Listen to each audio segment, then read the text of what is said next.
Tu te demandes si tu as du potentiel et tu sais pas quoi répondre. Parfois, tu as cette impression que tu peux refaire beaucoup plus, mais tu n'arrives pas à mettre des mots dessus. Et finalement, tu commences à douter. Alors, si ce doute-là, justement, c'était la preuve que tu as du potentiel. Dans cette vidéo, je vais déjà t'aider à comprendre ce qu'est vraiment le potentiel et à repérer s'il est là, chez toi. Et surtout, pourquoi ne pas le voir? Eh ben, ça ne veut pas dire qu'il n'existe pas. Donc déjà, on va commencer par déconstruire une idée reçue. Non, le potentiel, c'est pas un don. C'est pas un super pouvoir qu'on donne ou pas à la naissance. Et c'est pas réservé à une élite. Alors c'est vrai qu'à l'école, on parle souvent des bons élèves comme de ceux qui ont du potentiel. Et les autres, silence. Pourtant, ça n'a rien à voir. Le potentiel, c'est une réserve de ressources qu'on n'a pas encore utilisée. C'est là, mais c'est pas encore exprimé. Et le vrai problème, c'est qu'on nous a jamais appris à le repérer, qui serait pourtant bien utile parce que le potentiel, c'est pas ce qui se voit le plus clairement, hein. Souvent même, ça se ressent. Donc, si tu veux un signe que tu as du potentiel, déjà fais confiance à ce que tu ressens. Par exemple, peut-être que tu t'ennuies dans ce que tu fais. Peut-être que tu as des envies, que tu as des idées que tu retiens. Peut-être que tu regardes les autres et puis que tu penses, ouais, mais moi aussi, je pourrais. Et parfois, c'est de la frustration. Parfois encore, c'est cette petite voix tout au fond de toi qui dit, je sais que c'est là, mais j'y crois pas. Alors, si tu ressens ce décalage, si tu ressens ce tiraillement, c'est pas un hasard, c'est un signal. Donc maintenant, soyons concrets. Je vais te donner 3 signes que le potentiel est là. Des signes que je vois tout le temps chez les personnes que j'accompagne. Et là, je parle bien de personnes qui doutent d'elles-mêmes, soyons d'accord. Donc, le premier signe, c'est tes capacités cognitives ou comportementales. Par exemple, peut-être que tu apprends vite. Peut-être que tu fais du lien et même rapidement entre les idées. Peut-être que tu poses des questions fines. Peut-être que tu t'ennuies vite quand tu n'as pas de challenge. Et bien ça me rappelle une personne que j'ai accompagnée. Elle bossait dans un service support qui était très cadré. Elle comprenait super bien. Elle synthétisait même mieux que son manager, mais elle n'osait jamais parler en réunion.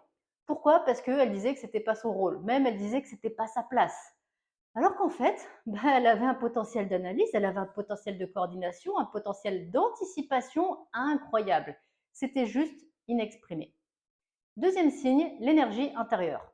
Tu ressens peut-être un élan dès qu'un sujet t'anime, dès qu'un sujet te stimule.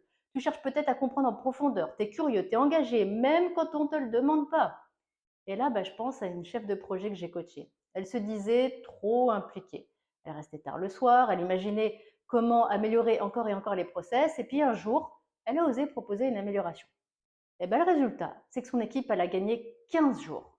Donc, son excès, comme on lui disait, ou comme elle le pensait, c'était juste son potentiel d'optimisation qui cherchait à exister. Troisième signe, les tensions internes. Tu te sens peut-être trop rapide, trop sensible, trop lucide. Tu doutes peut-être de ta place, tu sais que tu pourrais faire plus, mais tu te retiens.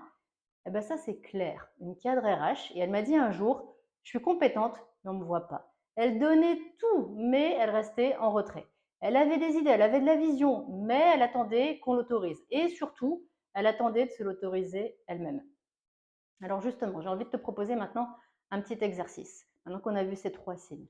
Repense à un moment où tu t'es senti aligné, où tu t'es senti utile, mais alors vraiment sans te forcer, sans faire semblant. Et puis demande-toi, qu'est-ce que tu exprimais à ce moment-là? Parce que ça, c'est une trace de ton potentiel. Et surtout, retiens bien ça. Ton potentiel, tu ne le vois pas forcément dans ce que tu fais. Ton potentiel, tu le vois dans ce que tu pourrais faire. Tu le vois dans ce que tu n'oses pas encore proposer. Tu le vois dans ce que tu retiens, dans ce que tu rêves de faire sans le dire. C'est là que ton potentiel se cache. Et c'est pas ce que tu fais aujourd'hui finalement. C'est ce que tu pourrais faire si tu arrêtais de douter. Alors maintenant, je vais t'inviter à te poser la vraie question, parce que la vraie question, c'est pas est-ce que tu as du potentiel? Bien sûr, tu en as du potentiel. La vraie question, c'est est-ce que tu es prêt? Est-ce que tu es prête à l'assumer, ce potentiel? Alors, si cette vidéo te parle, tant mieux, j'en suis ravie, et je te conseille d'en regarder d'autres parce que je suis sûre qu'il y a d'autres sujets de ce type-là qui pourraient t'intéresser. Et si tu ressens que c'est le bon moment pour passer à l'action, si tu veux révéler ce que tu portes depuis trop longtemps en toi en silence, va faire un tour juste en dessous dans la description de la vidéo parce que je t'explique ce qu'on peut faire ensemble en coaching. Et si tu as besoin, on peut même échanger par téléphone avant.